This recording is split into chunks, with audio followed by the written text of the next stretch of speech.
Welcome to this evening's meeting of the Muskogee City Council, June 23rd, 2014. Our invocation this evening will be by Marlon Coleman. Councilman, please join us as we stand. Let us pray. God, we thank you so kindly for this day. We pray your blessing, O God, and anointing upon all of us in our hearts and our minds, Father, as we prepare to conduct this business. Give us your insight, your wisdom, O God, for the right things to do for the city, for this municipality, for all of its residents. In Jesus' name we pray. Amen.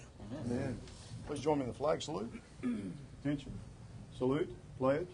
I pledge allegiance to the flag of the United States of America and to the republic for which it stands, one nation, under God, indivisible, with liberty and justice for all.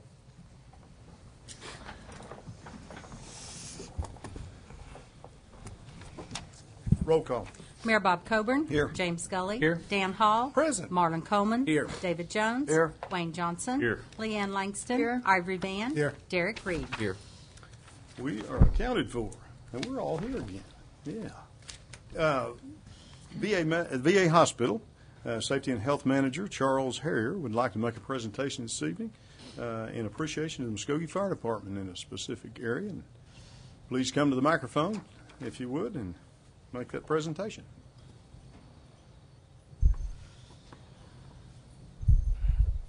If I could get the fire department come up. Sure.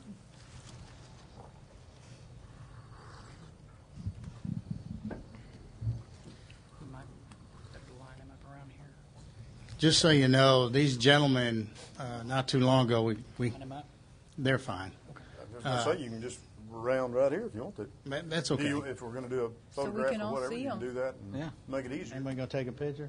Oh, yeah. Just come right up here, guys, and line up around here. Try and make this painless.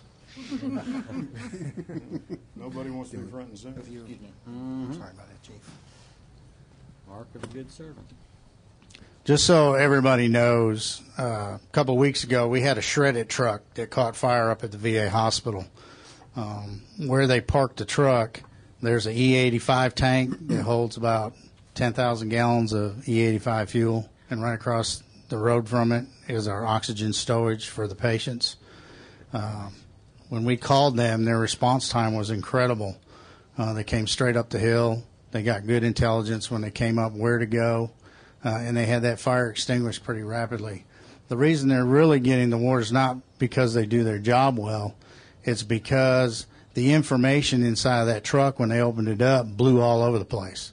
If you can picture what would happen if your social security number or phone number or identification got out and blew all over the place, you'd be a little concerned. When they opened it up, it all spilled out. It started to blow. It was windy, and they hosed it down upon request right away. They didn't even question it just to protect the information. Their personal best at responding and doing what they need to do to take care of people besides their normal job, I believe in awarding. My job up there as a safety manager, I make sure all my people, I try to tell them at the end of the day, my job is to make sure they go home with all their fingers and toes. And I'm sure every one of them here likes to go home with all their fingers and toes, and I believe awarding good work, and that's what this is about. So I have an award for Station 7. It's a certificate, and I also have a couple little mementos they can put up on their shelf. It has a little thing in there. What it talks about is a young man was walking the beach. It had a bad storm. All these starfish were out on the beach, and he's walking along and he's throwing these starfish back in the water. And what happens is another gentleman comes behind him and says, "What's the sense?" And the guy picks up another starfish and throws it back in the water. And the guy turns around and says, "Well, that one I care about, and we'll just keep right on going." So that's what they say on it. So just keep that in mind. You know, you guys, you do your job every day. We do our thing. That's the most important thing. But remember that you guys did that for your veterans up here, and we appreciate that. So here's your certificate, Chief, and here's your little things are in the bag there. Thank you for your time.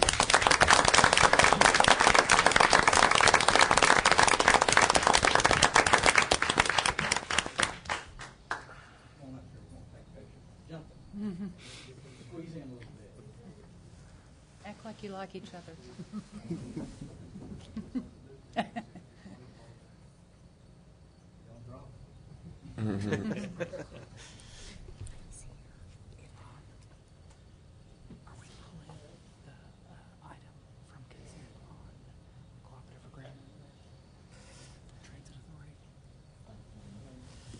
Or is it just to approve it and we worry about the audit? If I can say one word real quick, we really appreciate this. Sometimes as firemen or even policemen, civil servants, you don't get that reward that often. And on behalf of Muskogee Fire Department, I want to thank the VA hospital for all that you do for our community and what you do for our veterans also. Thank you. Thank you, Chief.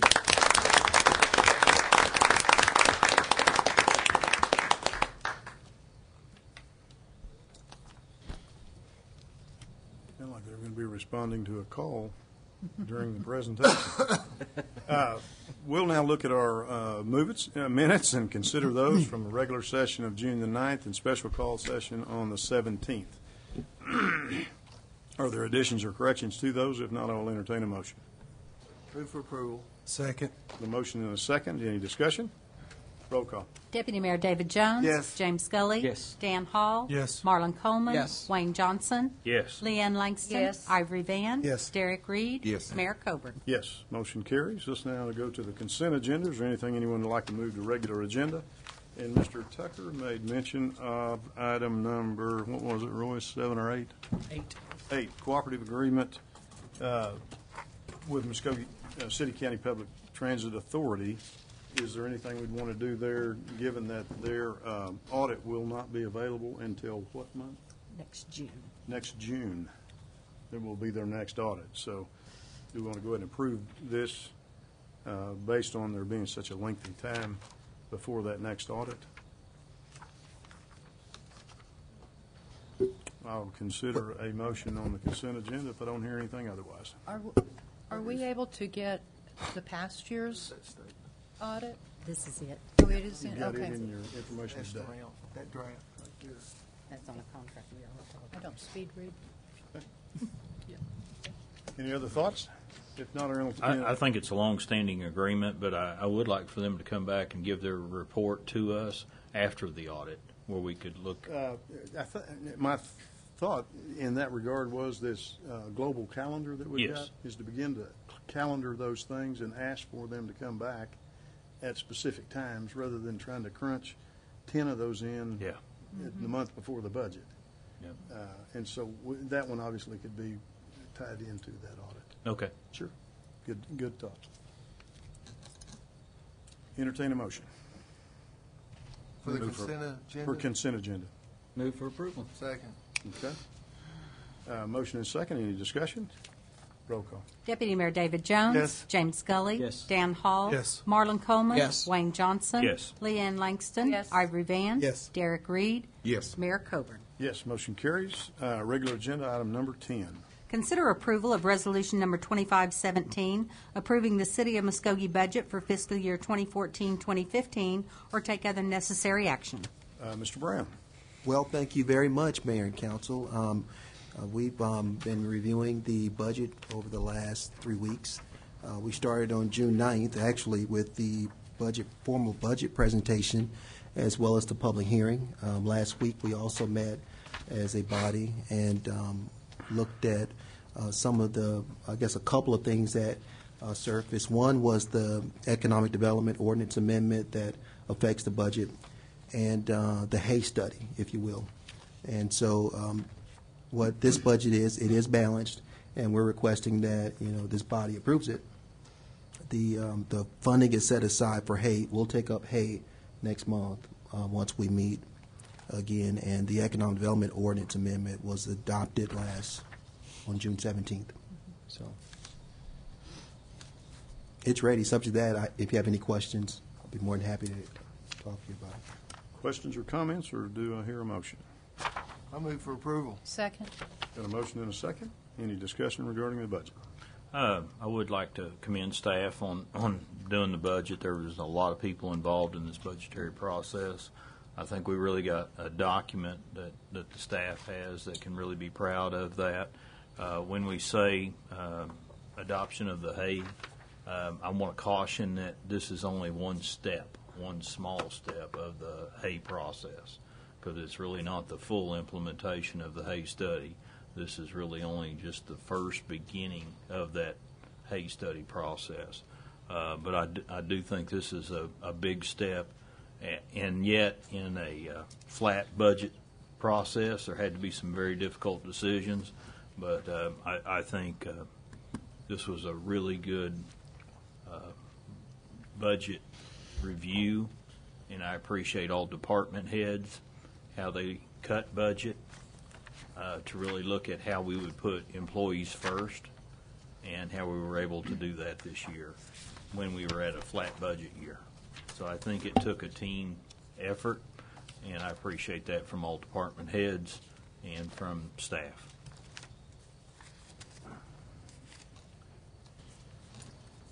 Any other comments? Roll call. Deputy Mayor David Jones. Yes. James Gully. Yes. Dan Hall. Yes. Marlon Coleman. Yes. Wayne Johnson. Yes. Leanne Langston. Yes. Ivory Van. Yes. Derek Reed. Yes. Mayor Coburn. Yes, motion carries. Let me say, too, that Conner State College, Jody and Amy were a tremendous amount of help in getting our budget format. And let me just say that they assisted our staff tremendously, and relating somewhat similar to Wayne's comments, though.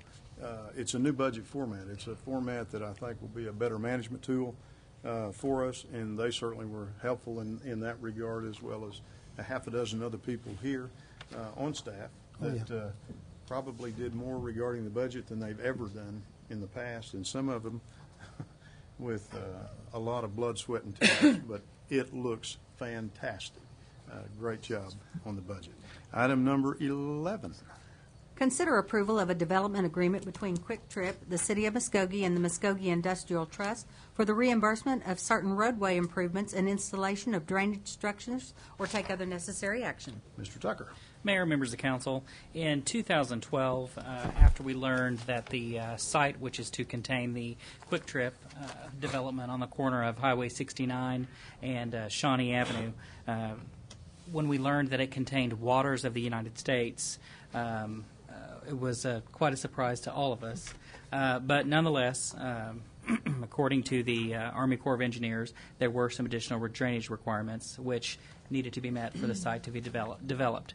Similarly, in working with ODOT to secure all the necessary right-of-way for the both the state highway, and also the city road that goes alongside, some additional requirements would need to be met, some improvements.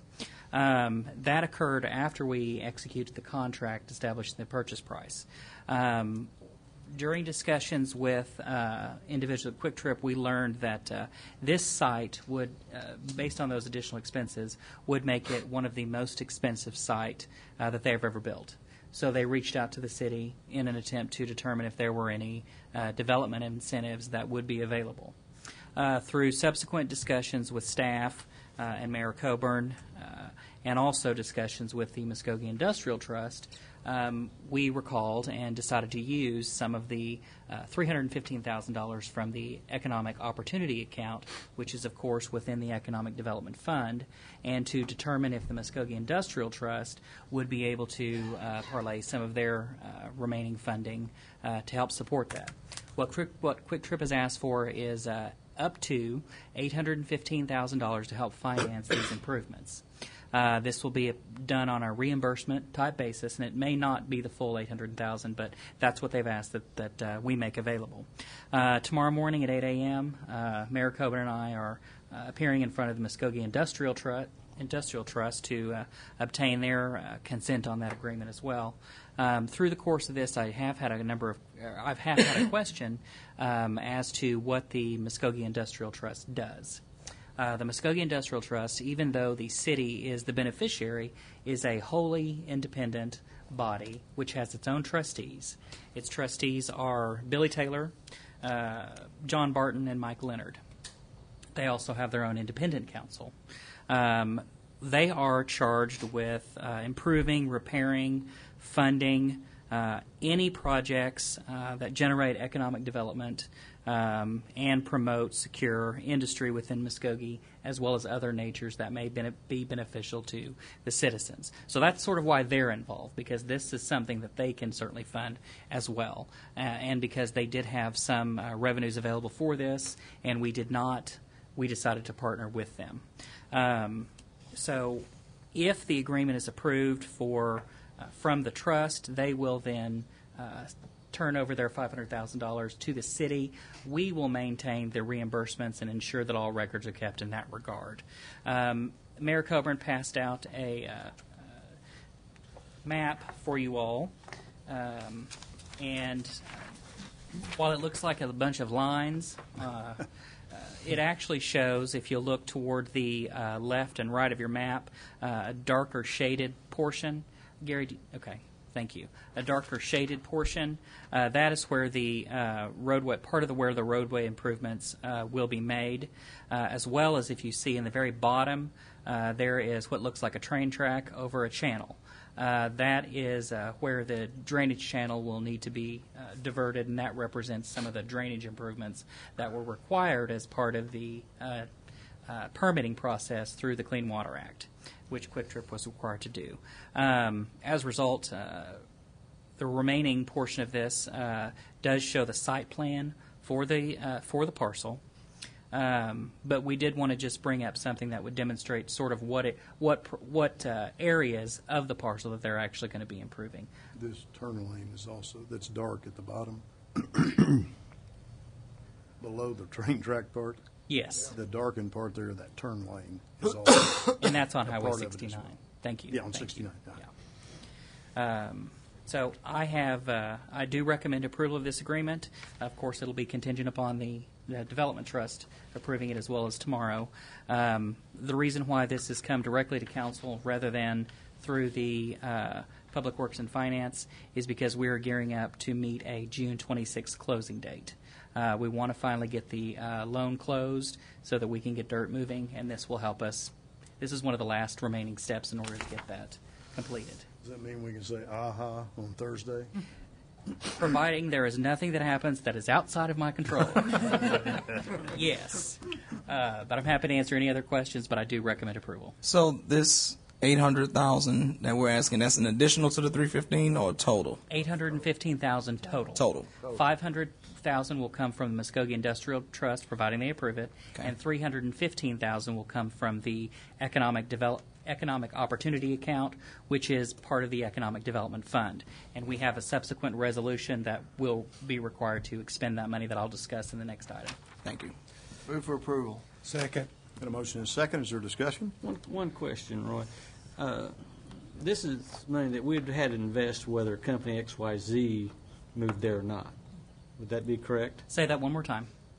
This parcel of land that we've been trying to combine and collect, whether it was Quick Trip or company XYZ, these are still some funds that we would probably have had to expend to make this a developable site. Certainly. So it's And just- that's part of the reason the the Economic Opportunity Account was set up, so that if we did need to provide incentives, they would be available. Okay. And I just want to make that kind of clear that this was something that we were going to have to do to develop that corner in the first place. Okay. We had a motion and a second. Is there further discussion? Roll call. Deputy Mayor David Jones. Yes. James Scully. Yes. Dan Hall. Yes. Marlon Coleman. Yes. Wayne Johnson. Yes. Leanne Langston. Yes. Ivory Van. Yes. Derek Reed. Yes. Mayor Coburn. Yes, motion carries. Item number 12. Consider approval of a resolution approving an expenditure from the Economic Opportunity Account as a development incentive for up to $315,000 to be reimbursed to Quick Trip Corporation in accordance with a development agreement between Quick Trip Corporation, the City of Muskogee, and the Muskogee Industrial Trust, or take other necessary action. Mr. Tucker again. Thank you, Mayor, members of the council. This is the compendium resolution to the the development agreement that was just signed. As many of you will recall at our last meeting and in subsequent discussions, the Economic Opportunity Account is established for one of three reasons: assisting in the development of a high-impact business project or facility, assisting in the development or redevelopment of activities located in areas targeted for development or redevelopment, or assisting in projects that will make a unique or unequal contribution to the development or redevelopments of the city due to the project's magnitude or significance to the community. In looking at which of these three requirements the Quick Trip application met, we determined that all three could be satisfied. Not just one, but they all three could be met. With regard to the first element, that Quick Trip is a high impact business that does require high skill and high paying jobs. We pulled the standard income for the median income from the Eastern Workforce Investment Area and determined that the amount that is to be paid these cashiers, which ranges from part-time at $8 an hour to full-time at $10 an hour, plus the management level assistants, are significantly higher than the standard for the area. The standard for Muskogee, Wagner, Okmulgee, McIntosh, and Cherokee County is $8.42. Additionally, it does exceed the estimated per capita income. That amount is $16,678. Assuming that the full-time clerk makes $10 an hour, that is $20,000 a year, not counting what is paid to the entry-level assistant managers, the first assistant managers, and the store managers, who are paid anywhere between $38,000 to $65,000, depending on how well the store does. And anyone who's been in a Quick Trip knows that their employees are very highly skilled. Quick Trip has a wonderful program of goal setting that they ensure that their employees meet that does require substantial training. Secondly, as it relates to the area being targeted for development, I draw your attention to the comprehensive plan of the city. The comprehensive plan and the future land use map both classify that area as regional, commercial, and high-intense use. It also identifies that intersection of Highway 69 and Shawnee as a key intersection for highway commercial development. The project in the comprehensive plan sets goals and objectives for commercial development by promoting tax-generating uses that would serve as a gateway to the Shawnee Avenue corridor, and we believe that the Quick Trip project does just that. Further, it serves the objective that that development is needed to strengthen that commercial node. That will bring in people from both sides of the turnpike, presumably, and also will serve as a gateway for those coming into town as well as those leaving town to get food, sundries, other items such as that. Finally, in a finding that the expenditure of funds from the economic account makes an unequaled and unique contribution, that portion of the southwest corner of Highway 69 in Shawnee has not been developed or had any activity in 59 years. This is the first major development on any of the four corners, and it will be the largest, one of the largest Quick Trips developed in the country for a travel center. So it is going to be a huge project, and that will start, we believe, development on the other three corners of that property. Additionally, since this does require certain information be provided to the council, I put this together in a resolution format. And if you look at the required information on item 2, the number of jobs that are created by the project will be approximately 15 to 25. Quick Trip won't actually know until they open how many employees they will actually need, but the 15 is the minimum, with 25 being the maximum. I've already talked about the salaries that are to be created by the jobs. The total capital investment of the project is going to be in excess of $10 million for that southwest corner. That includes cost to build, to develop, and to acquire the site, as well as to install the gas station, the gas pumps, and all those things. What do we think the likelihood of other business establishes located within the same vicinity? We think it's high. There hasn't been any interest, any measurable interest in those corners, even though they've been on every comprehensive plan for the last several years for being a key intersection. And so we think once we see ground moving, that it will begin for the other three corners. And then the cost assistance, this is for $315,000, as we've said, from the city, $500,000 from the Muskogee Industrial Trust. Happy to answer any questions, and I recommend approval of the resolution. Did you say in your comments, and maybe you did and I didn't hear it, we don't pay this until the end of the project? Is that true? Well, we pay this on it's a reimbursement basis. Right. So they incur the expense and make a claim with us up to $815,000. We don't know, I don't know exactly when that's going to occur within the project, but presumably not until the first quarter of 2015, Right. based on the information I was given. Exactly. So, Roy, who verifies the reimbursement? That'll be through the city treasurer's office. Okay. They'll have to provide background information to review. And then planning or enforcement goes and inspects and makes sure that's what happened? Well, the only thing would be required to do is to ensure that they actually spent the money. Yeah. And so that would be via invoices, and we can verify them, although I don't know that there's a plan for verifying those, just like any other invoice. And they would presumably have an affidavit showing that it was paid, as we generally have to require to be done to, under penalty of perjury, this is the amount that I spent. Okay. Move for approval. Second? Motion is second. Is there discussion? Roll call. Deputy Mayor David Jones. Yes. James Scully. Yes. Dan Hall. Yes. Marlon Coleman. Yes. Wayne Johnson. Yes. Leanne Langston. Yes. Ivory Van. Yes. Derek Reed. Yes. Mayor Coburn. Yes. Motion carries. Item 13. Consider awarding the municipal liability insurance contract to the lowest and only bidder, Oklahoma Municipal Assurance Group, in the amount of $258,578.89 for policy year July 1st, 2014 through June 30th, 2015, or take any other necessary action. Mr. Tucker again. Mayor, members of the council, we bid out our liability insurance this year. We sent out requests to 12 companies within the area and the state. We received one bid, and that was from OMAG, who's been our longtime insurer, which is Oklahoma Mutual Assurance Group, as well as 2 responses back that they indicated that they were not submitting a bid because the market was closed. And that's something that, of course, we have dealt with every year because their rates are so much lower than any other entities.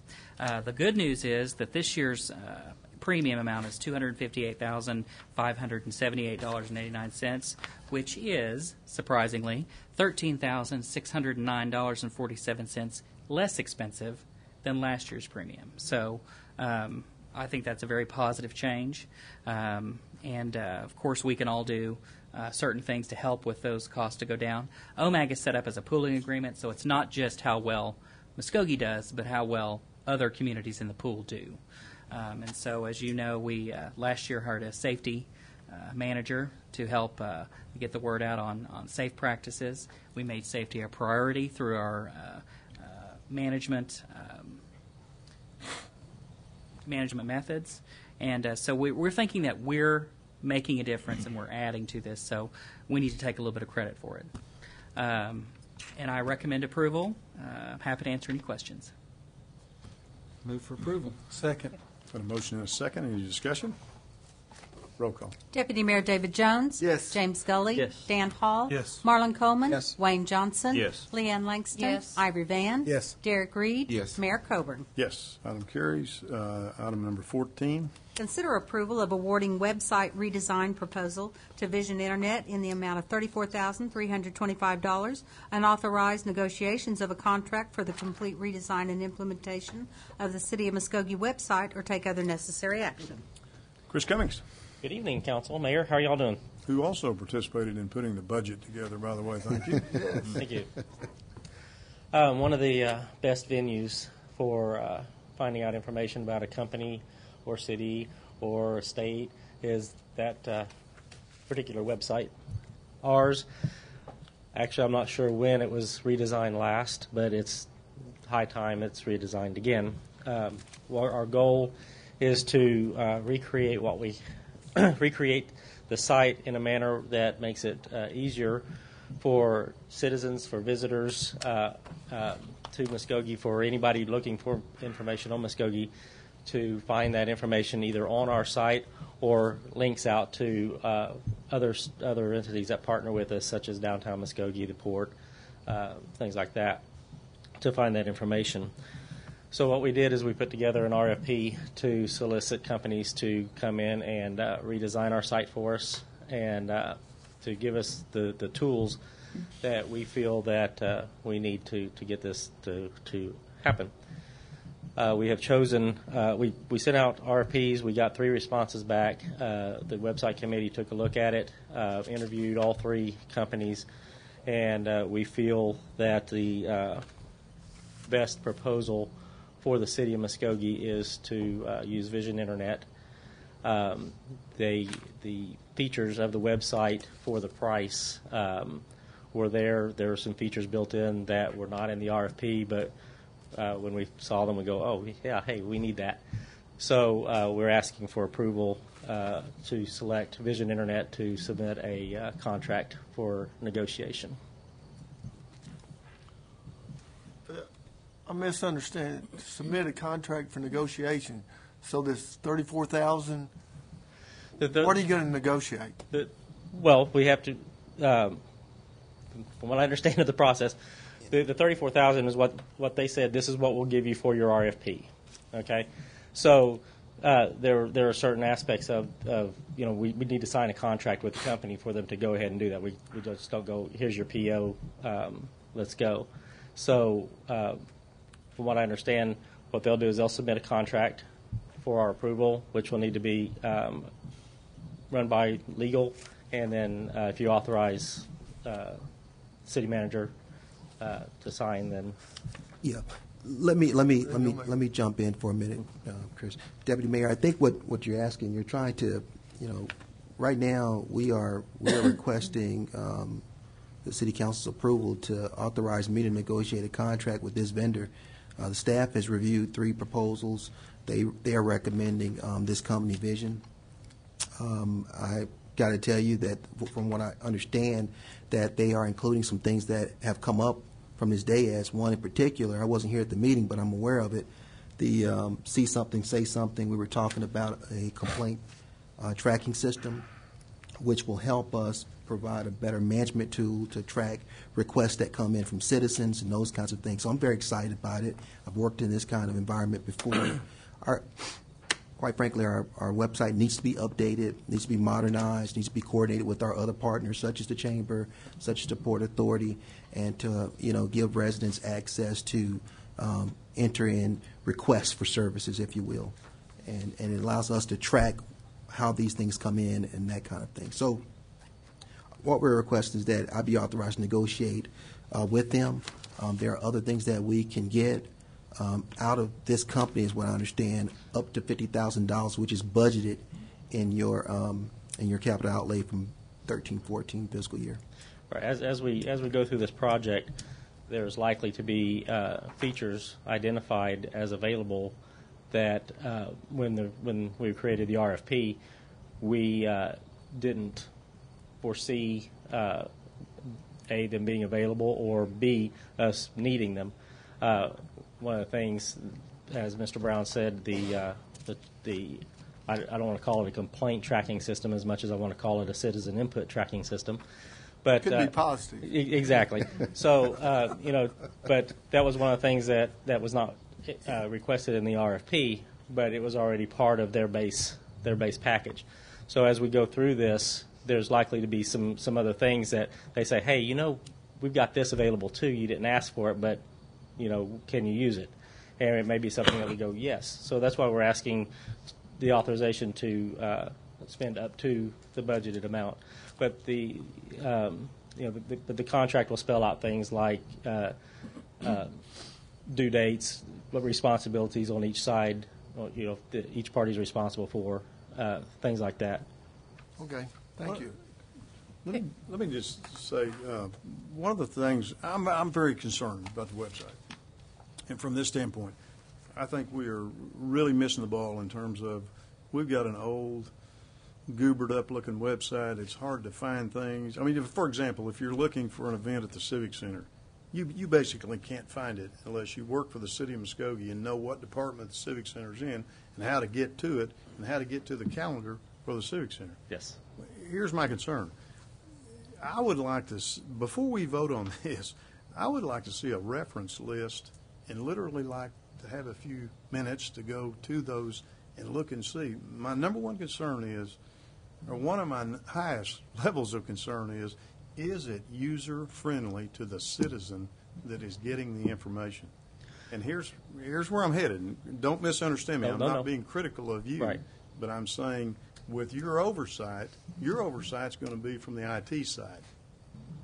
Who is giving us that input to say, I want this piece on there, I want this button, I want this gadget that makes it user-friendly to the citizen, number one, to the staff, number two, so we can do those updates and calendars and ideas and push information out without IT having to oversee everything that goes on. Sure. I'm not ready to vote on this. Is why I guess it's where I'm telling you. I haven't had enough time to do. I can certainly provide references. Hold on for a minute, Chris. Let me just answer it this way, Mayor. I think we can have our recommended person or entity come before you, give you like a dog and pony show on what they've observed. That would probably be helpful.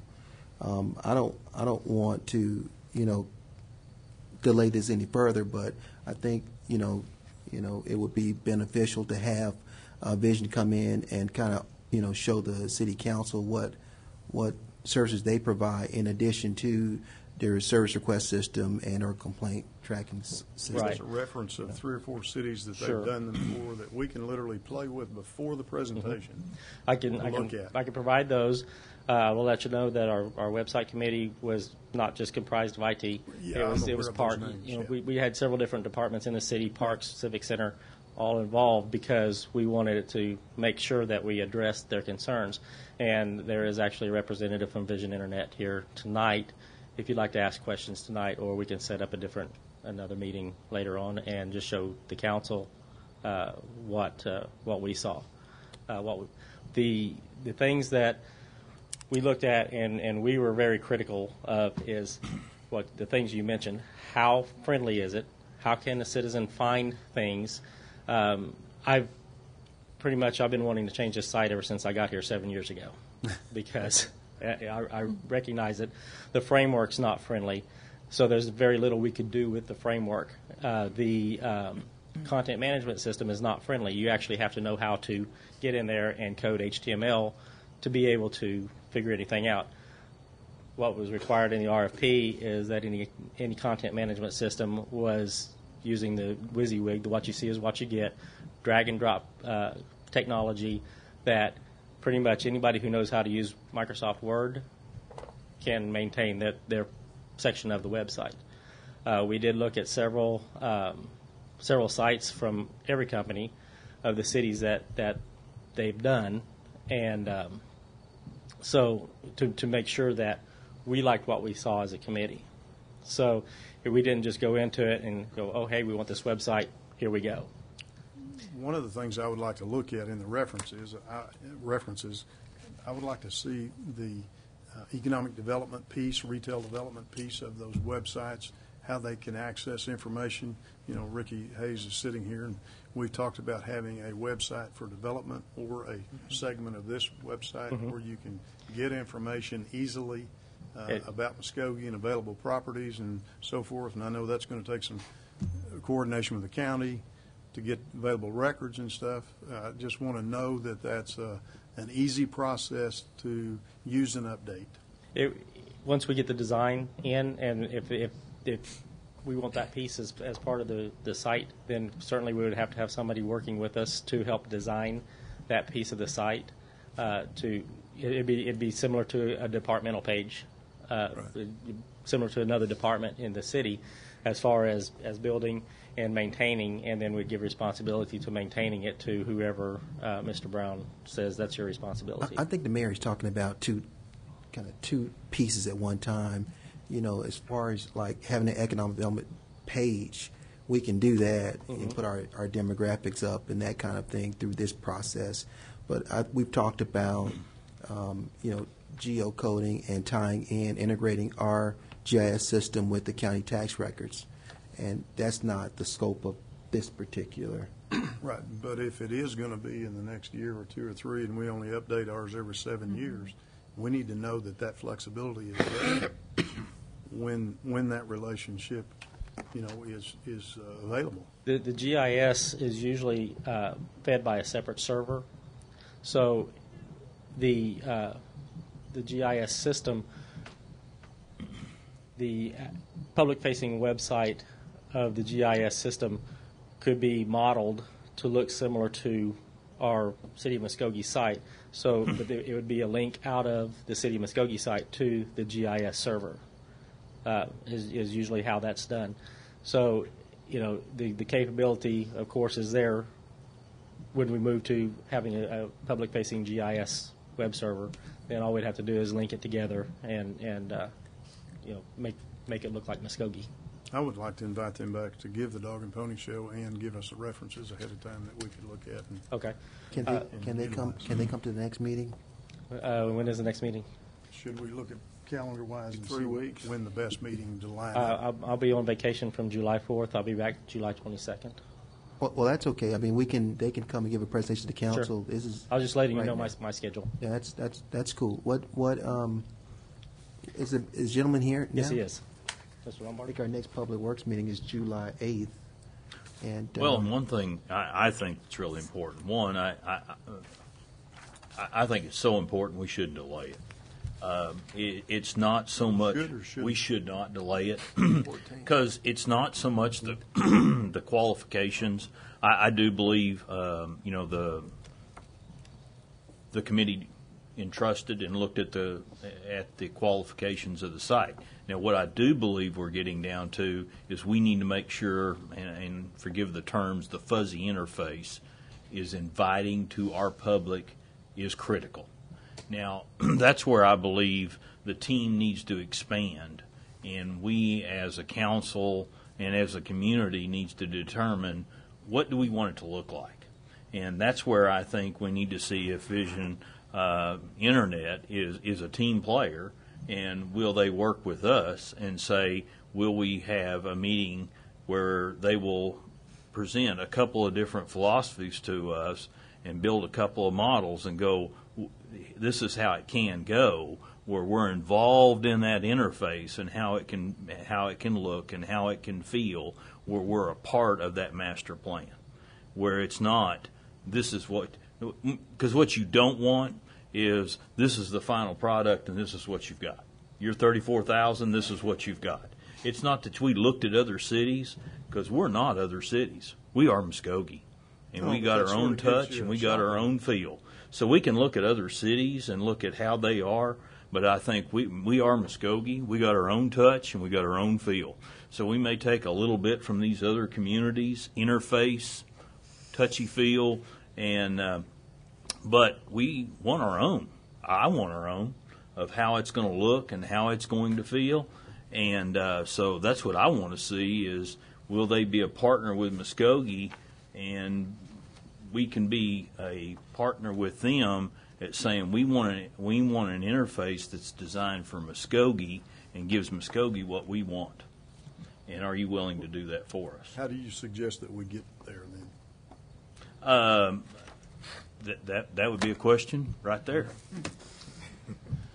Good evening, Mayor. Good evening, fellow council members. My name is Greg Lombard with Vision Internet. I'm a regional manager here. I cover the state of Oklahoma. These are some excellent questions. These are great points that you all are raising, and this is what you should be asking before you entertain or vote on this type of project. Real brief regarding Vision Internet, we've completed over 500 projects in North America for various municipalities and associations. Part of them are economic development, part of them are Convention Visitors Bureau, but primarily it's cities and counties. Here in Oklahoma, we completed the city of Enid, Oklahoma's website, and Purcell. we would be proud to take on this project here. And foremost, with every project we come into, it is a custom-built site. In fact, the two most important stages of any development project are the first two. That is your initial, we call it vision stage, where your goals, your objectives, your branding, how you all want to distinguish and present yourselves out to the community, as well as those who are visitors, potential business, and potential new residents to the community. It's very key that we get that identity out here. And from there, we also provide you surveys. Strongly encourage you to have a survey for the community. Let them have their say. Give some feedback along that line.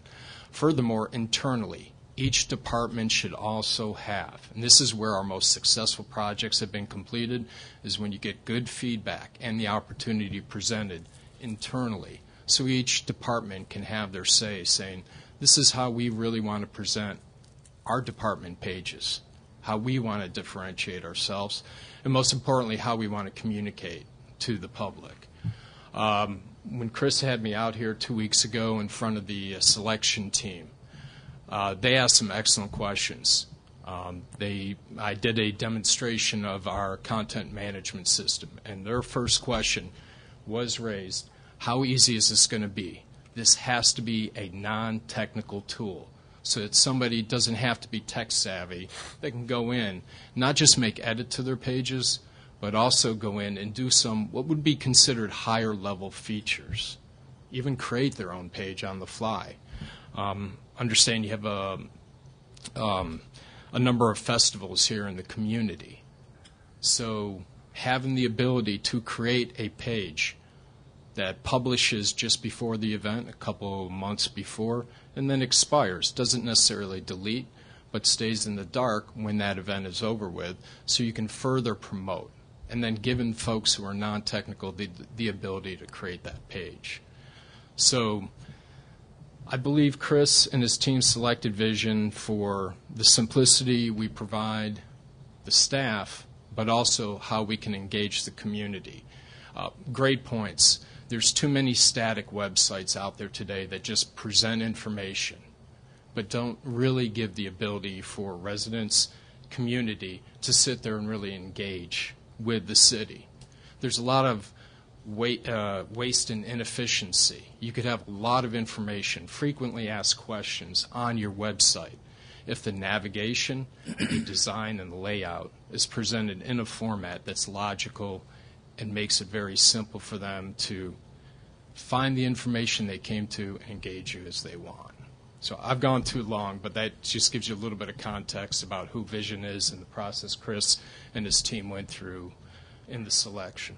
How big of a team have you worked with as far as gathering that information, bringing back a solution project, presenting that to a team before getting into the design and development? Excellent. You will have a project manager who works with a few key people initially, Chris and a few others there representing the city. The most important part of what we deliver as a company to you all is not necessarily the design, but what we call the wireframe. In essence, it's the real estate of your landing page, how that navigation and how the content is going to be displayed is laid out and outlined. It's very difficult to kind of describe. It's more of a visual type thing, but in essence, when you create the framework for that landing page and thus the rest of the website, it's very easy after that to come in with the designs to give it that unique look and feel and layout, or this is the city of Muskogee. And as far as how we... Go ahead. Talking about maybe number of people involved or something. When we come to the discussion of the wireframe, that is where I would imagine members of the selection team would be part of, and any other department that would have a strong say as far as how they want their department page. And that the project manager sits down with those folks and lays out Here are pros and cons. If you want to go with this type of approach, understand that this is what it will do, but this is what you may sacrifice. We have a lot of experience, so we can handhold you through that process or give our feedback based upon the direction you all are looking to go. The challenge with that, the framework defines the functionality of that. Correct. So if the right people aren't there, you've defined the functionality of that page, and it can be limited to that. So, council member, if I'm hearing you correctly, if key people are not there to voice some perspective of or different, correct, yeah, then you could be missing certain elements. You want to make sure the vision is there. Correct. Oh, I wholeheartedly agree. That's why it's very good to have a buy-in from the various departments. Well, I've heard you speak several times about getting the department heads in and everything, and I think that's great, and that's how you have your presentation and stuff. But I'm back with the mayor when he kept saying, unless you're familiar with our city, it's very difficult to figure out what to even link to next, what to click this time. I really would like to see somebody, at least one person, who is not really affiliated with the city, is a regular citizen who, goes in and says, okay, I want to find out where there's a music event, during the next month because I have relatives coming in, something like that, and can know how to find that without having to go through all of these hoops. I've given up myself oftentimes trying to find things, and I finally just get on the phone and call somebody and say, do you know? If you think about the AIM process and you think about the things that are happening Yes. as a result of AIM, and maybe that's where you're headed in your comments too, Wayne, as well. There's things, if people aren't sitting there, if certain people aren't sitting there who understand the vision, you're going to only get part of what is there and respond to that. And we're going to come back then and spend additional money, I'm assuming, if modifications could be made later to enhance those opportunities. I mean, just, if there's an expo center at Hatbox, if there's a complete master plan development of Hatbox from an event standpoint, if there's a Muskogee Little Theater that's getting ready to happen, all those pieces that are city involved that are not really a part of the website now, how do we get that communicated, if I may, in a non-technical but in an emotional, touchy-feely way? Sure. What Vision will do, Vision will provide a master plan, a framework, a building, if you will. We get to fill the building. Now they'll advise us. They'll have their interior decorators. They'll have their people who will advise us. We go, oh, we want purple curtains on this window. No, maybe not. But the ability, they build the main building, but the ability to add a room on is back to us, unless we want a whole different type of structure. Then we would probably go back to them, but. As long as, and most things will, flow within our website, one of the big deficiencies of our website right now is the way we can do things for parks. Okay, most departments of the city are going to be pretty much the same format. People are going there for information, and that's all they're looking for. Okay, it will be easy to find, as Councilman Langston, wants, and that's what we want as well. But say we get the Expo Center at Hatbox. Okay, if we're going to make that part of our site, then all we have to do is add the room on, and that can be done with staff. Now, there again, if we want a different facade on that particular part of the building, then yes, we will have to contract with them to provide the facade. But again, I guess my thought is, are we building the foundation large enough Yeah. Not the rooms, but are we building it large enough to expand when we choose to and Yes, need sir. to? That was one of the requirements of the RFP. I guess my concern is, the only thing that got me is when you were talking about a few key people gathering in a room to design the framework. And I agree with a few key people, but I think it needs to be more than a few key people, because I think it needs to be enough key people where you're sharing a vision. There needs to be department heads. I think there needs to be the city manager. I think there needs to be council on there. I think there needs to be Kimbra on there, because I think and that is public relations. Now, you wouldn't normally think of that in a framework, but it is time for Muskogee to think outside of the box. And I know we're talking about technology, but we really need to think about what is all going to possibly connect together. And just in a conversation and go, what is all the pieces that we want to fit together? And then that conversation end and we let technology take over. But the initial conversation really needs to be, what are the pieces that all need to fit together? Sort of like you cast the vision. Pardon me? You cast the vision of what it could be. Because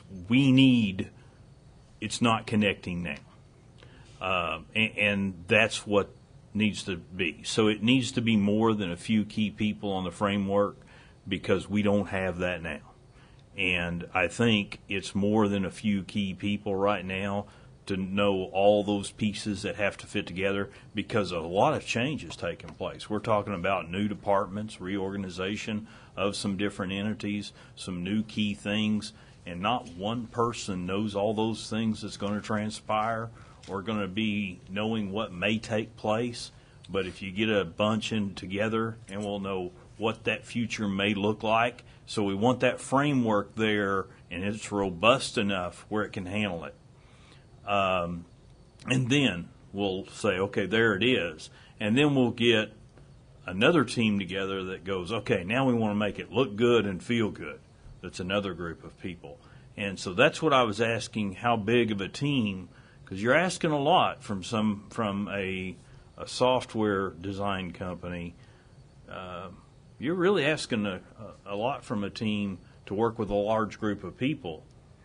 Well, if you're talking about running people from California to Oklahoma for 2 or 3 different meetings, yes, you may change the price a whole lot. Yep. So I guess now, a different question, but more of defining of that initial question. As far as how many people you want input in, or people as part of the team determining this project, that's for an internal decision for the city to make. Logistically wise, when we go and hit key decision points like determining the framework of the website, that is a meeting that is made with all the people on who you identify should be part of this team. What I'm trying to clarify is we need few key people throughout the project for minor decision points to be interacting with. Logistically, it's very difficult on a project manager to have, for instance, not to pick on the fire department calling saying, Absolutely. I like this. Yeah. So. Okay, I understand. But your point is very well taken, and I wholeheartedly agree. And we have built in that during key decision points for consultation, that we make ourselves available to the entire, city we have identified. How many trips did you make to Enid in the process, or Purcell, did you say was the other one? Purcell was a very straightforward project. Some options for cost savings were web-based consultation meetings. I believe Enid had a couple of on-site meetings overall. Where you find consultations tend to drag a little bit is if you have some very strong differing opinions from various departments. That's where an on-site meeting internally is really helpful, where the project manager can pull all those differing opinions together. As far as different type of designs to be able to present for you all to determine, there's a lot of discussion, there's a lot of general outlines made, but most customers tend to go with one design direction based on objectives they have prior made. We do have some that'll sit back and say, you know what, we want something bold and creative presented to us. We also want more of a classic design as a second option. And lastly, we want something just out there. Surprise us, give us something totally different. That's an optional service just because we have to spend more work. May I say one more thing?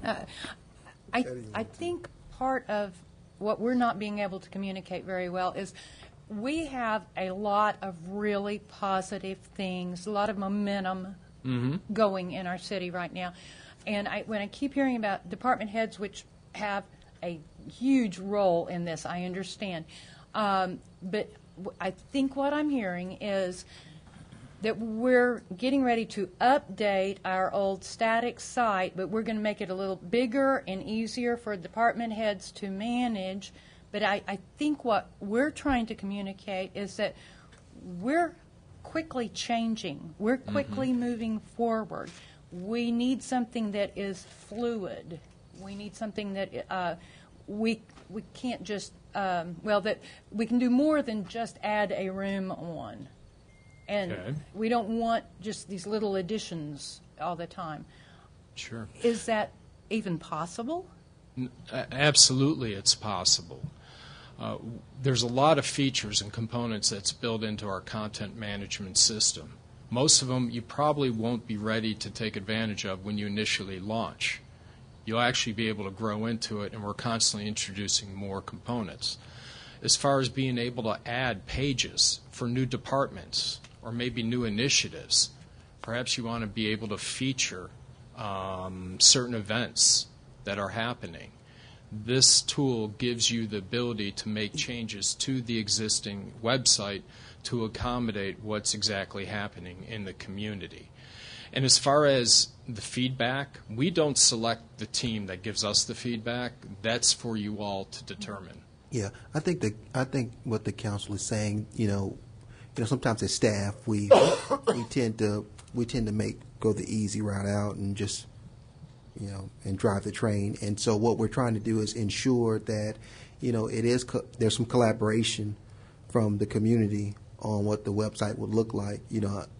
To me, I'm a bold person, so I would like a website that stands out from others. That's not gaudy, but is professional, and and so. But some of our members, they're very conservative, right? And so.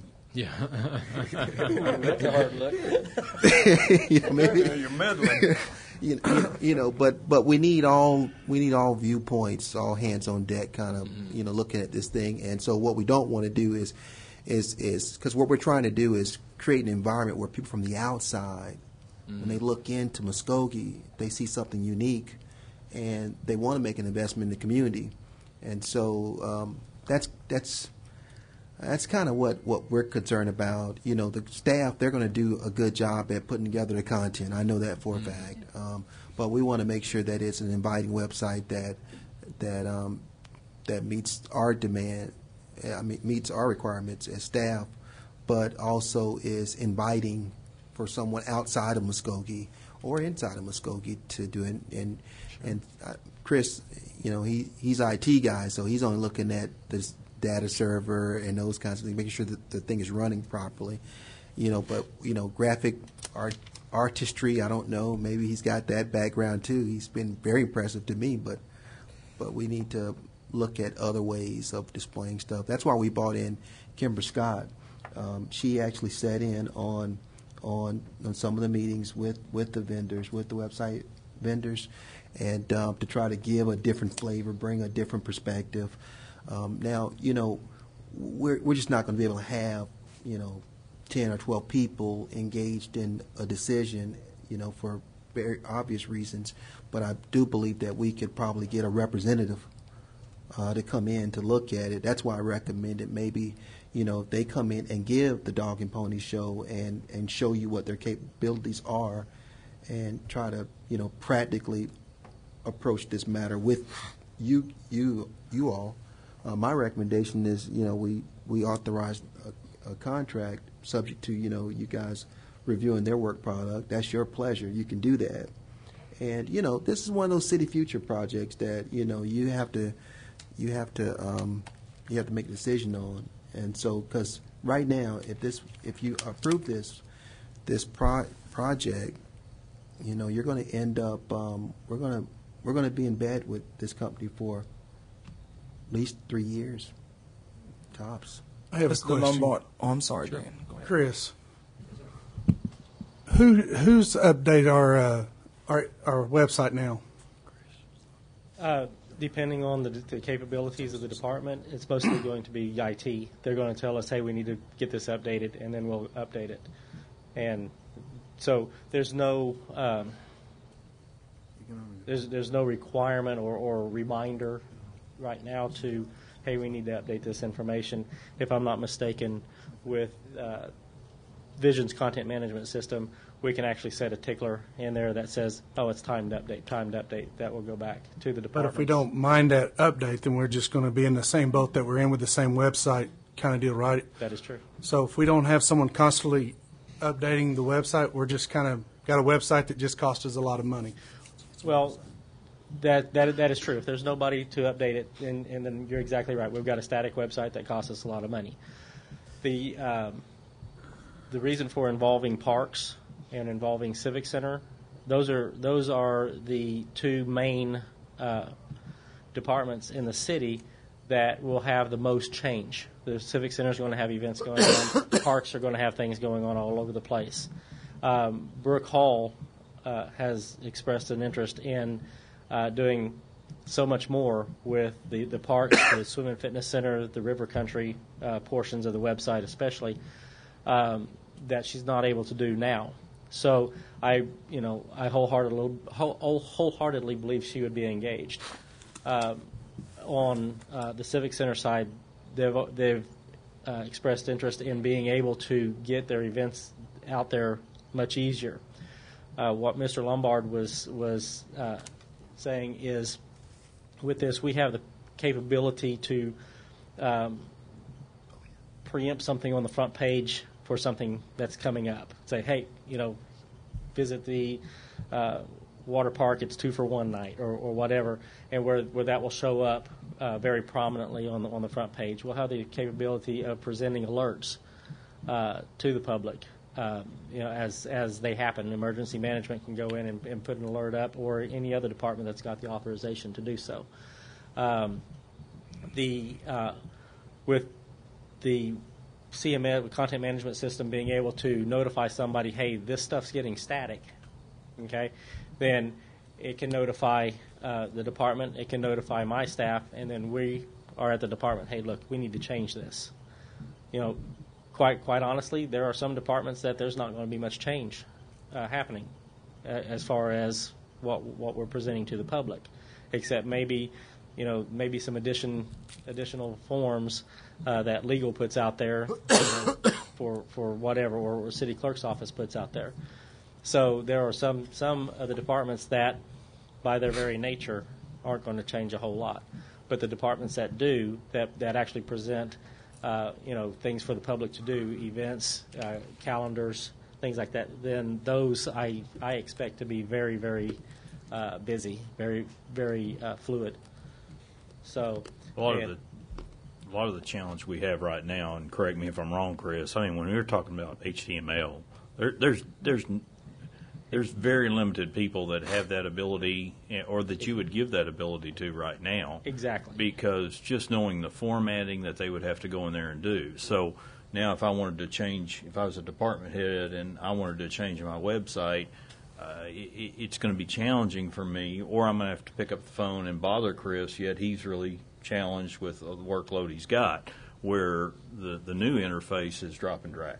So it's definitely a step in the right direction. Exactly, and some, I mean, the concerns that I'm hearing are very valid concerns, and we've taken steps in the RFP to kind of anticipate some of those concerns and go ahead and take care of them. One of the things, like I said, we did not anticipate as being part of it was a feedback system that's trackable, but that's what they provided, and as part of the base package, and that was kind of, we spent a little bit of time on that. So, a citizen provides feedback, and then it goes in, and the department head sees it, and whoever his designee is, and then go from there to help get it resolved. Whether it's positive or whether it's negative, we want to know, and we want to be able to track it and be able to respond to that. But there may be some other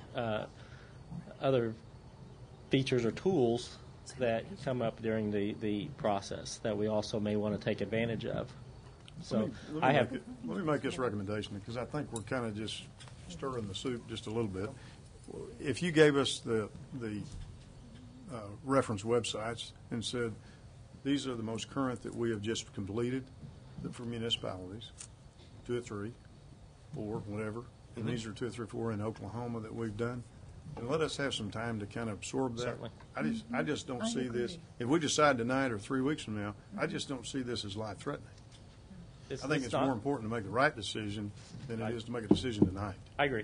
We're just trying to get it we're just trying to get it approved.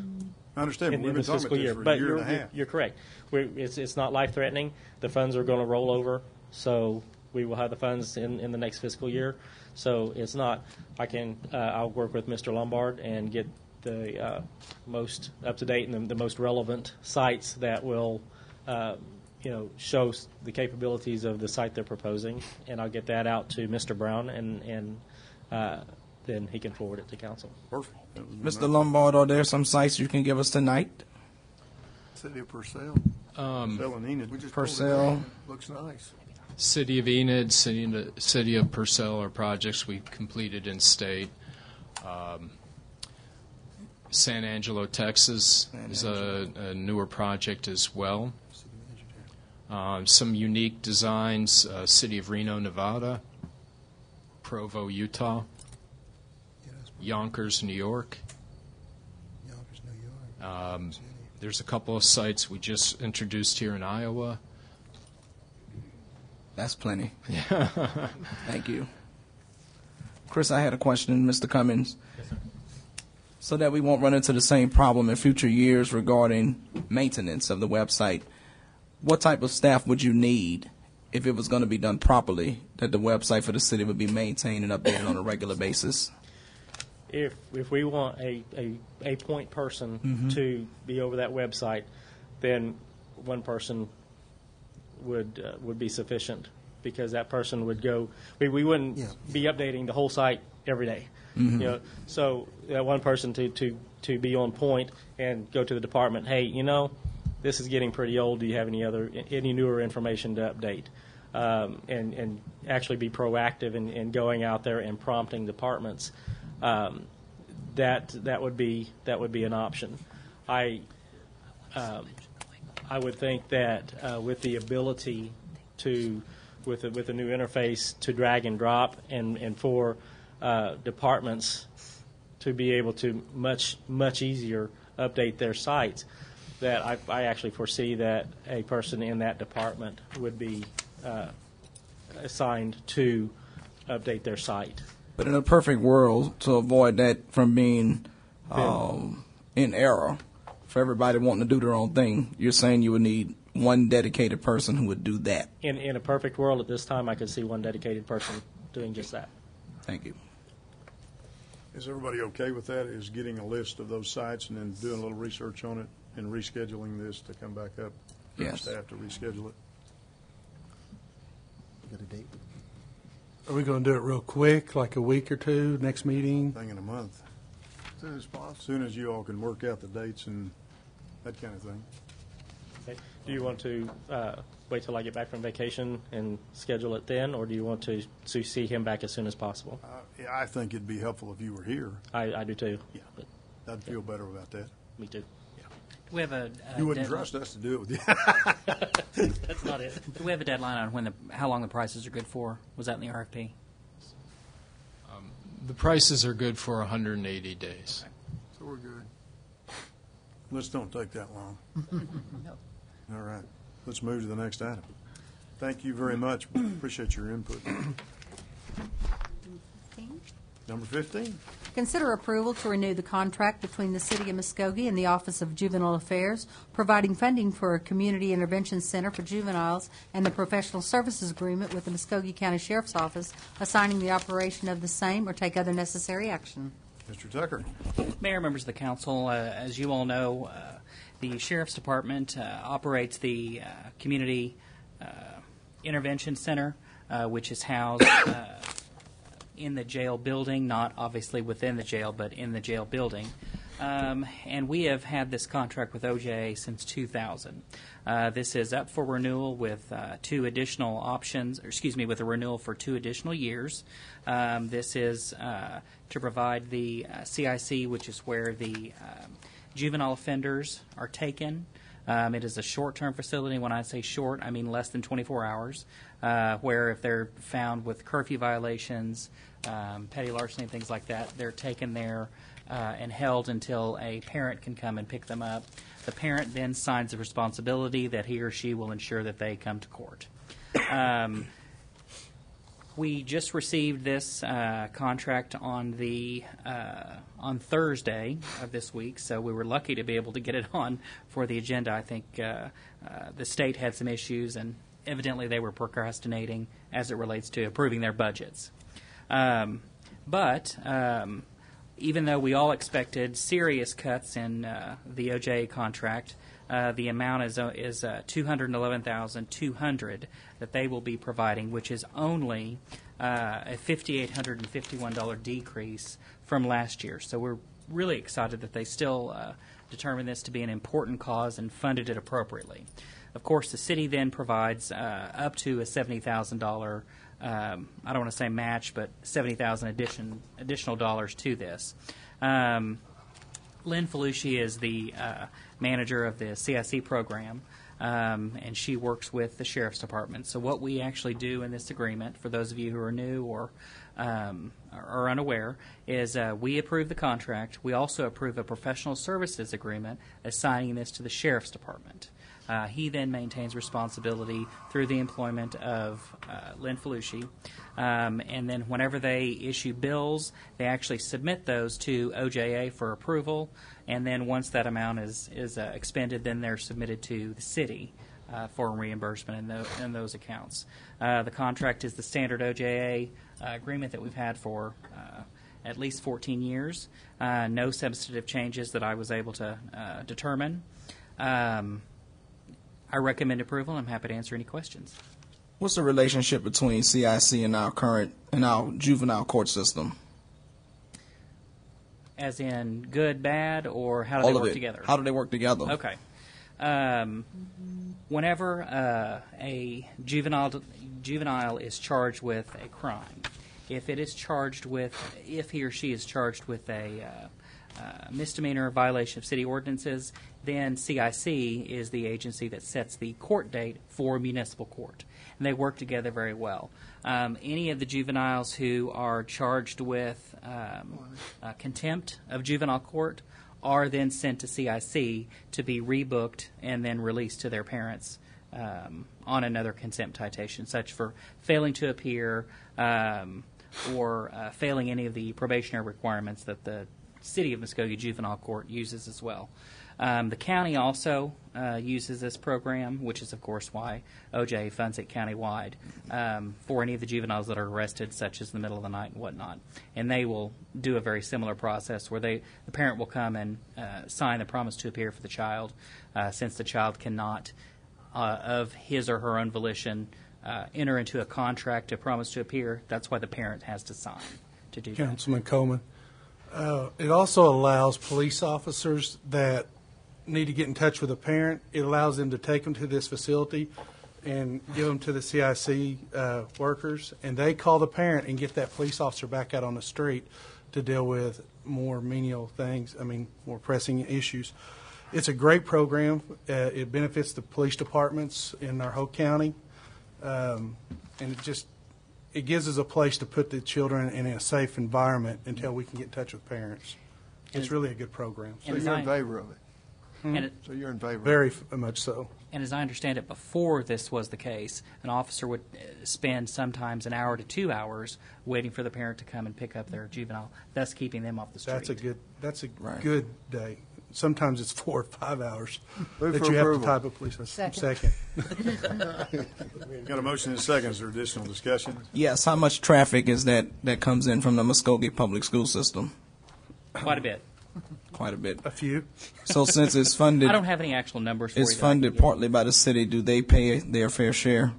No, I don't think that the school system submits any money. You don't for pay this. anything? It's just a benefit that's provided by OJA for use of all facilities within the county. Okay, and the last thing I have is, I believe there's some type of fees associated with the parents having to pay. Is that correct? It should be $25. Where does that go? Because if OJ, Into funding the $70,000 that the city pays. okay, I just want to be sure that in addition to it being a good program, it's just not a money racket that's not fair to underprivileged parents. Certainly not. Okay. Further questions or comments? Roll call.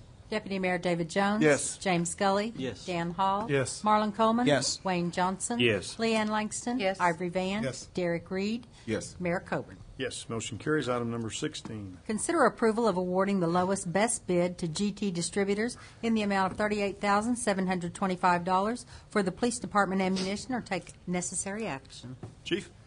Mayor, Council, I have the pleasure to present Lieutenant Ty Pickering, newly promoted Lieutenant Ty Pickering, to go over this bid proposal and explain some of the issues that we're having. Ty?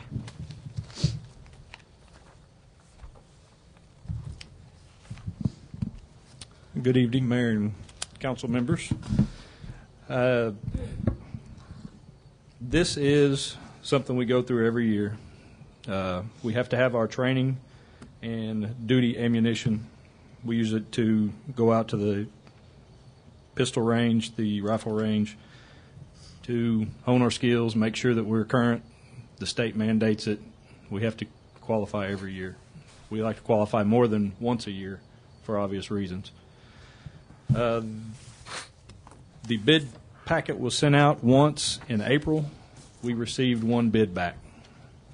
We sent it back out again, and it was due May the 14th. GT Distributors out of Austin, Texas, was the group that won, the group that we are recommending that we buy ammunition from. The ammunition was bid out in 4 lots. Lot 1, which was the training ammunition, was for pistol ammunition, which is .40 caliber, and rifle ammunition, which is .223 caliber. Lot 2 was duty ammunition. It consisted of .40 caliber pistol ammunition, it consisted of just duty rifle ammunition, which was .223 and .308 for the scoped rifles. Lot 3 was just for the handguns, .40 caliber only, duty ammunition, and Lot 4 was for shotguns. You will see in your packet, we recommended GT. They were not the lowest bid, but they were the best bid. Reasons for that are, in Lot 1, GT was not the lowest bidder, but the reason we chose to go with GT is because they were to provide newly manufactured ammunition instead of remanufactured ammunition. The benefits of that are obvious. I mean, if we can, the difference between a remanufactured bid and the GT Distributors bid was about $320. So for $320, we figured it better to shoot new stuff instead of stuff that's been shot several times. The casing's been shot several times, cleaned, and then reloaded and sent back to us. Lot 2, GT Distributors won the bid. They were the lowest bidder. Lot 3, GT won that bid as well. Lot 4, we chose to go with GT because they actually bid what we requested. The manufacturer and the actual round that we requested. They were the only ones that did that. If you look at your tabulation sheet, the price difference is negligible. Some of the things we had to address, we are not buying everything that we sent out for in the bid. The reason for this is, just like everything else in the world today, price of ammunition has gone up. We haven't adjusted our requests to ask for the amount of ammunition that we need. Starting next year, of course, our request will go up, but we had to cut, in the first lot, we had to cut all of our 223 training ammunition. In the second lot, we actually cut what is known as a frangible round. What that round does is when you shoot it and it hits something, it disintegrates. There's no risk of over-penetration, or say you have to take out a vicious animal. There's no risk of that rifle round going through the dog and hitting something beyond your target. We weren't able to get that, and we had to get rid of that in Lot 2 and the training ammunition in Lot 1. That being said, as you know, you just approved the budget for next year. We have enough 223 practice ammunition to get us through this calendar year, but as soon as the new budget goes into effect, we'll immediately turn around and order the practice ammunition that we need for our rifles. I'll be happy to answer any questions for you. How much trouble do you have now? Are people bidding reloaded rounds because the military is taking new rounds in a... Not necessarily. They offer it as a kind of a to cut the costs, if you will, and sometimes they're more readily available. But GT Distributors has guaranteed us no longer than 180 days. The last 2 years we've gone with H&H Shooting Sports out of Oklahoma City, and it has taken almost 12 months to receive all of our ammunition from them. You'll see that they didn't submit a packet this year. Their estimated delivery date was 12 to 18 months. So the 180 days we are not upset with. If they come through like they say they will and we get it in 180 days, that's going to be a big plus for us.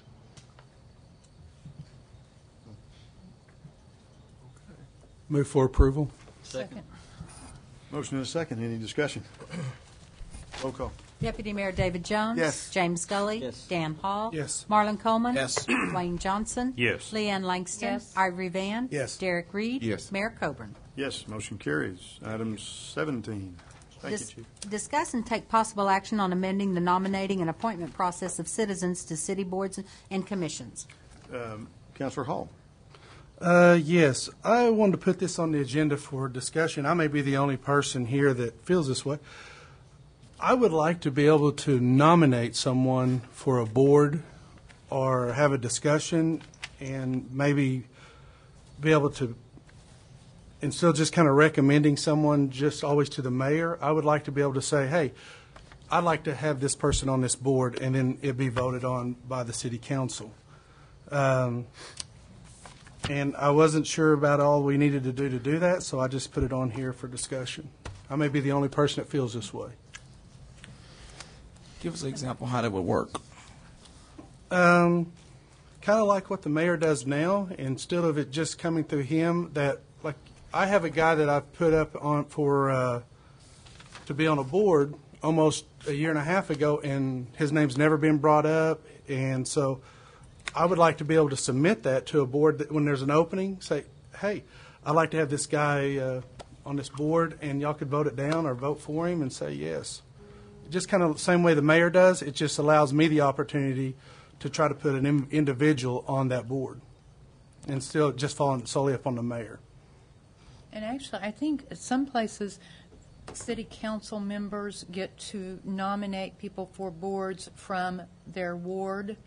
And I, after reading this, I wasn't sure exactly what Dan had in mind, but I thought maybe that was what he was going to suggest. And I had kind of read up a little bit on that, and I thought that sounded like a good idea because we represent the people from each of our wards, and when openings come up, however it's done, if it's on a rotating basis, maybe Ward 2 opening is up this year and Ward 4 on whatever board.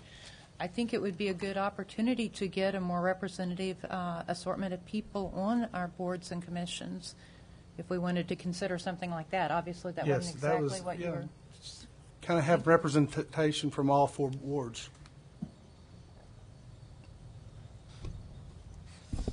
What do we say about policy or charter now is the process? Well, there is no There's no policy. In the packet, I outlined the 7 boards that are specific mayoral appointments subject to approval of the council. There are 3 other boards that I can think of, Civic Center, Parks, and there's another one that I can't remember, that don't specify that the mayor nominates. It just says they shall be appointed by the city council.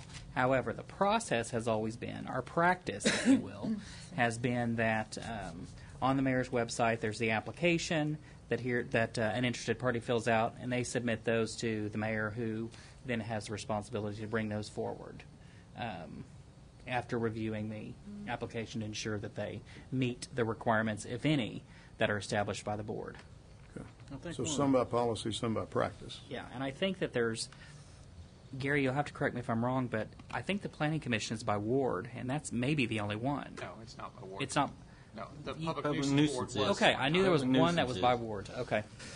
I guess my question is we still don't ever get notification that you have openings on these particular boards. And I think that's really one of the first things you're going to have to start is send out, if you do this, the council needs to know that there's some openings on each one of these boards to see if there's even any interest at that point in time. But I don't know how we do that yet. Might be more cognizant if we had the responsibility to nominate people. I don't know. I think the council also, I'm like you, Mr. Hall. I think the council should be able to appoint people to the boards, because I had a bad experience myself with the mayor trying to appoint me to. I put my application in as a regular citizen. Somehow they lost it, but I never did get any confirmation of it. But it wasn't too long. A month later, they found it. But the council never did come to me and say, well, Mr. Van, we're sorry. Mr. Mayor didn't come to me and say, we're sorry for losing your application, because, like I said, I know the full story of what really went down with it. So my opinion, I think the council should be aware of what's going on and the people on these boards. And because instead of using the same people over and over on these boards, we need some new blood. That's just how I feel. I think it's a good idea that it falls on different shoulders also. So it's a good recommendation. I think there's a couple of things that need to happen also. We've got a recommendation of how we should be as far as reorganized. That needs to happen also as far as board reorganization? Yeah. Yes. I think that's way more important to me than how we get the people on there. Let me just say, I think we have some people that do a great job on boards, and we have some boards, not people on boards, but we have some boards that don't do a cotton picking thing. And whether everybody on there is available to meet or not, there is no accountability. There's no oversight. It's just a board that gets together occasionally and meets, and basically nothing happens. So I'd like to see us maybe even look at totally, not just the restructuring. We had talked about the facilities and those kinds of things that might need different oversight. If you throw in some things that are getting ready to potentially happen, it's going to require some rethinking from a facility standpoint, from a promotional standpoint. And I would certainly be open to appoint a group to say, let's sit down and look at and bring back a recommendation on boards and commissions.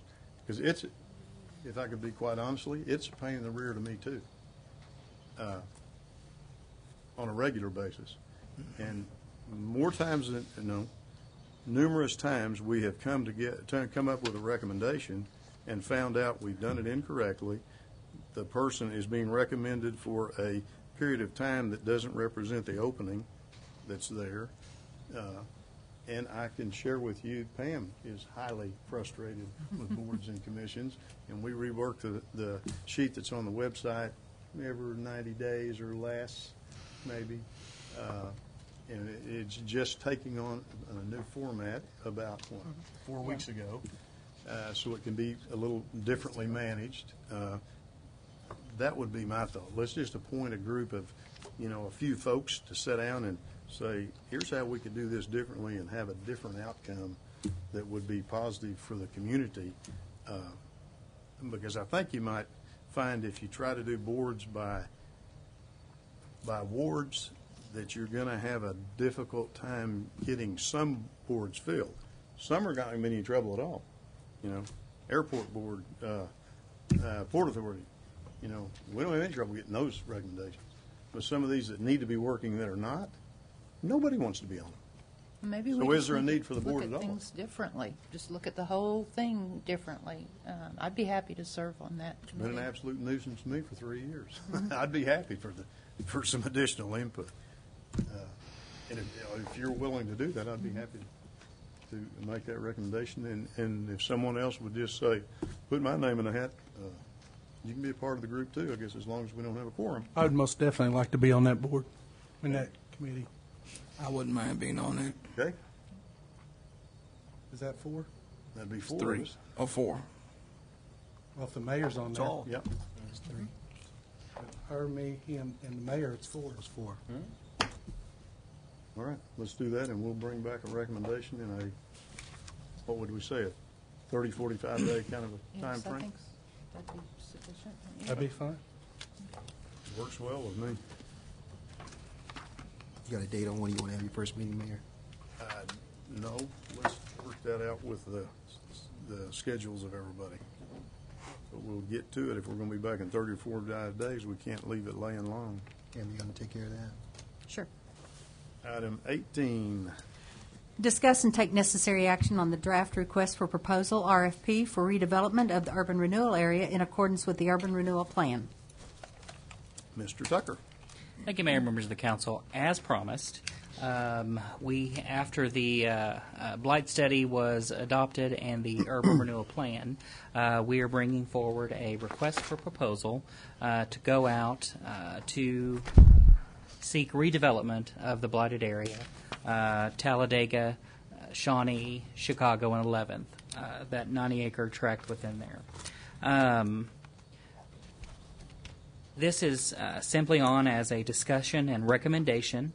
Since the plan was approved, the Urban Renewal Authority is the body that will actually be sending out the RFP. But during the course of our discussion and study, it became obvious that you all wanted to review that since this was such an important issue, and to be able to provide some comments to the authority for them to take into account before this project is, before this RFP is let. I'm going to turn this over to Mr. Garvin, who has a brief slideshow. No, so I'm just going to go through it. Okay, we changed our mind. All right, perfect. Just going to go through some of the highlights of the RFP. He did the lion's share of the work on that. I reviewed it. Several other people reviewed it to ensure that it met what we thought would get us the biggest bang for our buck in seeking a redevelopment contract. Gary? As Roy stated, this is an RFP for the development of the urban renewal area in accordance with the urban renewal plan. You should have a copy of this within your packet. The first couple pages is the first page is the title sheet, second page is table of contents, the third page is the advertisement and notice. Once you get to the fourth page is the actual meat of the RFP, the requirements, and I'd kind of like to go through each section briefly. The first section, which deals with the background, which Roy just gave you most of the background, talks about the urban renewal area and the urban renewal plan itself. Section 2 is the intent. The intent is to acquire and ultimately sell up to 90 acres within the urban renewal area for private development, redevelopment, rehabilitation, and to help create jobs and tax revenues. Also, to more effectively use undeveloped land in the area and eliminate blight. That is the intent of the RFP. Next section, Section 3, deals with the property description. It basically outlines the boundaries of the urban renewal area as well as a legal description for the urban renewal area. Section 4 deals with the zoning. It specifies what the current zoning is. We also talk about the amendment that City Council approved about 2 weeks ago to the comprehensive plan land use map, stating this or classifying this area as an urban renewal area, and that it will be developed in accordance with the urban renewal plan. Section 5 is utilities. Utilities are available within the area. However, extensions may be required to serve any new development within the area. Section 6 is the proposal requirements. Each one, or these shall be provided within the proposal. The first one is to the identification of which area of the urban renewal area is to be developed under this proposal, including phases. They may just submit for a portion of the 90 acres. They can submit for the entire 90 acres, or they can do phases for the development of the area. So they need to identify which area first.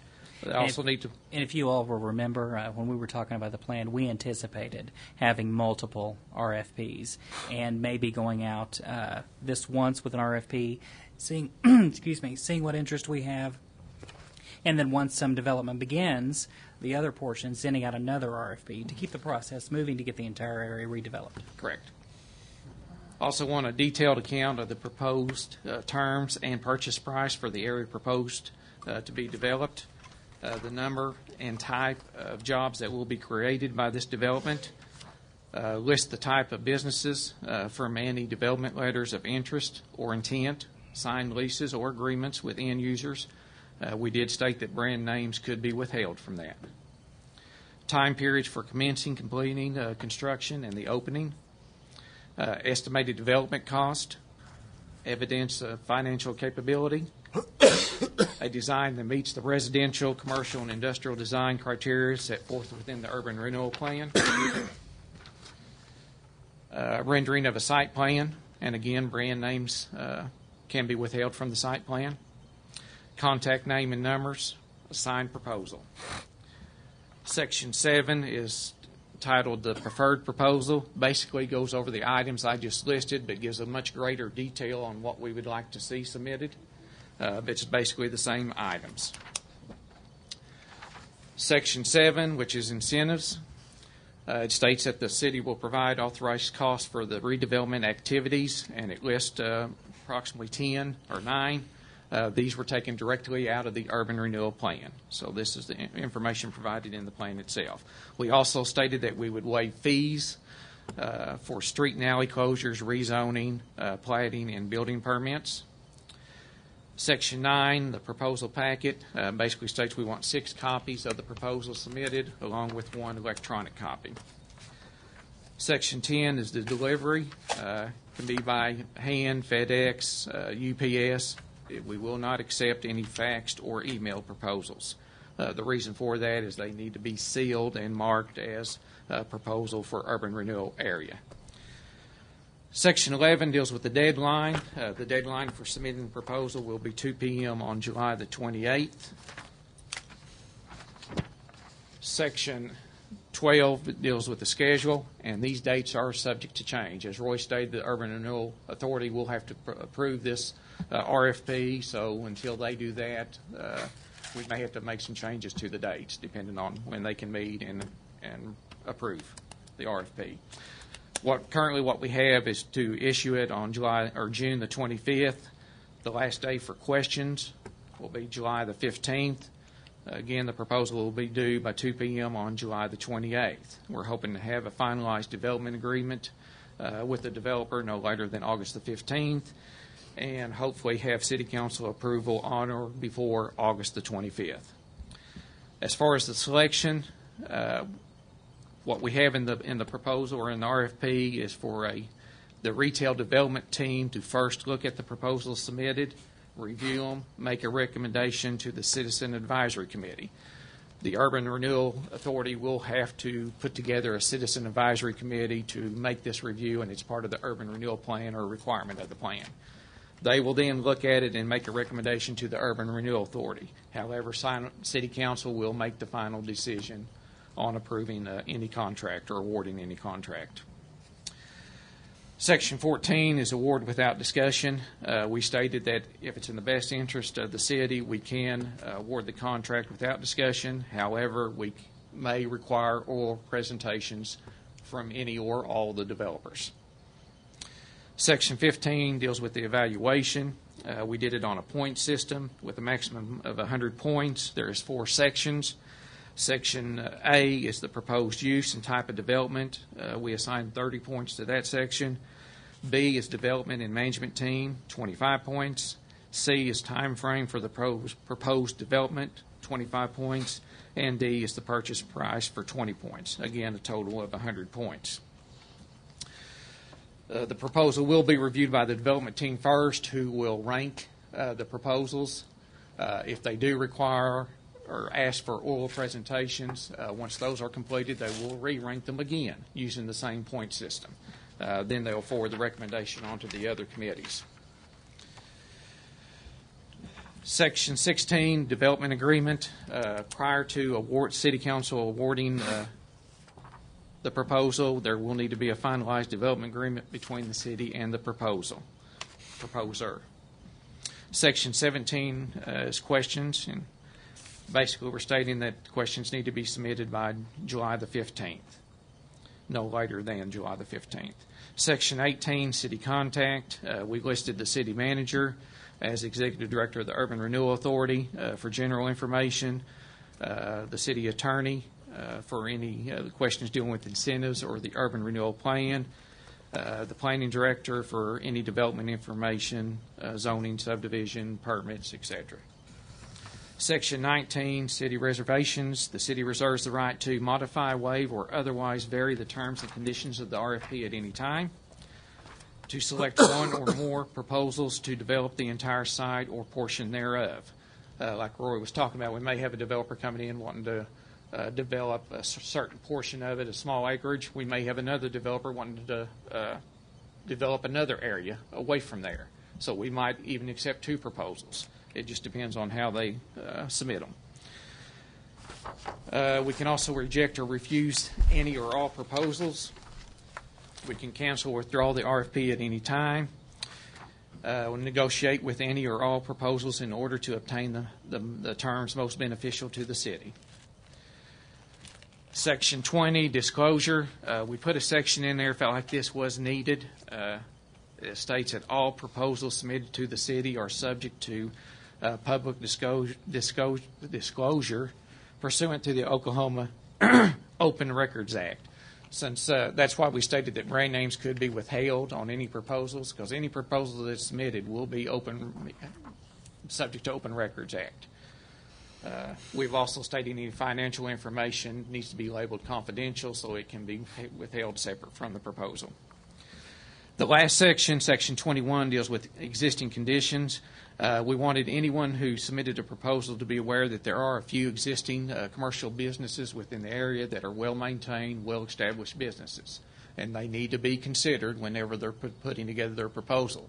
It's not the city's intent to put any well-established business out of business, so to speak, or to relocate them, so to speak.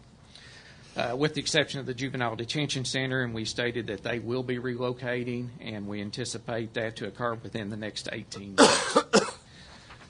That's basically the proposal. The last sheet is an acknowledgement sheet. What that is for is once they get the RFP, we want them to fill this out and send it back in. That way, if there is any questions, comments, or additional information that needs to be provided to any of the proposers, we'll know who to send the information to. We do have some exhibits, too, that are the site plans, the zoning, the urban renewal plan, the blight study, the resolutions. What we'll do is put together a CD with all the exhibits to attach to the proposal itself. I'll be glad to answer any questions. How broadly will the RFP be advertised by the Urban Renewal Authority? I'm sorry, say that again. How broadly will the RFP be advertised by the Urban Renewal Authority? Well, the city of Muskogee will advertise it to publish in the paper. We'll send it to any agencies that we're aware of that has notification with developers. We'll visit with Ricky Hayes, who's our retail development person, and ask him for input on where to get these proposals to get developers to submit proposals. He did come to mind, and I was thinking about him and I think it's Herzog that owns the mall. Yes. Those types of people. What about on the website? We've actually got on page 3 where it will be posted on the website where they can download the RFP from our site. I mean, we could also advertise this with like the American Planning Association and the Oklahoma Planning Association. A lot of developers and urban planners look at these kinds of proposals, so that would be another way. You'll probably get a lot of interest outside of Oklahoma. Yeah. But that's another way of getting that out there. Here, I got just one question in section 7, 6C. It says complete construction not later than 180 days after commencing construction. Isn't that kind of a very tight time frame? That's what I was Very kind of tight. wondering. Yes, I was concerned with a lot of the time frames. Now, again, this is under On the section 7, Yes. item 6C. It says complete construction not later than 180 days after commencing construction. That's a pretty fast. Yeah, originally it was wanting to see a development open by Christmas of 2015, so I was trying to work with those dates. But again, that is under the preferred proposal section. It is not a requirement. That is preferred to try to have any type of opening prior to or by the Christmas of 2015. All right. So what we think we have before you is something that is broad enough to attract interest from varying types of developers, not only those that are retail, but also for multi- and single-family homes. Move for approval. Second. Been a motion and a second. Is there additional discussion? Roll call. Deputy Mayor David Jones. Yes. James Scully. Yes. Dan Hall. Yes. Marlon Coleman. Yes. Wayne Johnson. Yes. Leanne Langston. Yes. Ivory Van. Yes. Derek Reed. Yes. Mayor Coburn. Yes, motion carries. We now go to citizen input section. Ivory Van has signed up to speak. Your name and address, please. We've done this before, haven't we? You got 3 minutes unless we can squeak you out in the last time in that. Can we what? You'll need to do that. Okay. Fine with that.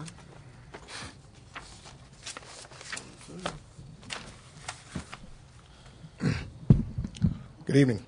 Ivory Van, 911 Holden, Muskogee, Oklahoma.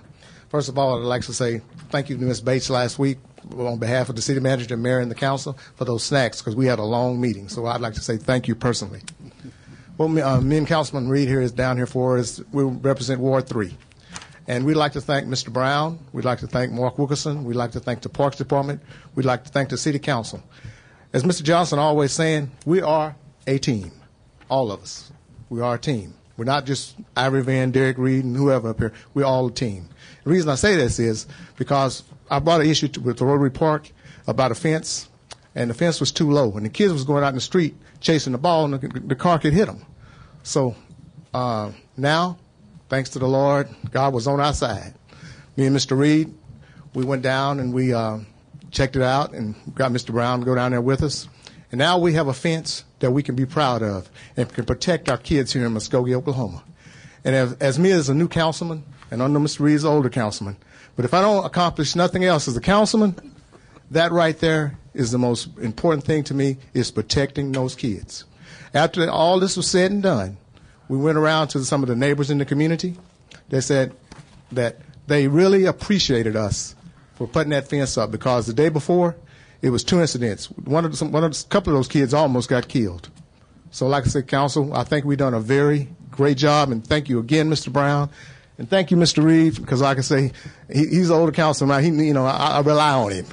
He's a lot older. A lot older. But I'd like to say, you want to defend that older council thing, or just leave it alone? You're okay. But I'd like to say again, thank everyone, because like I say, Mr. Johnson, we as a council, we're going to work as a team. Thank you.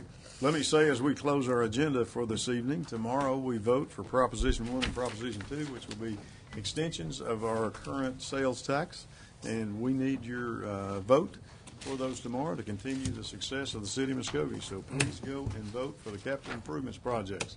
They are the last page of your ballot, and they will be Proposition 1 and Proposition 2. Thanks for being here this evening.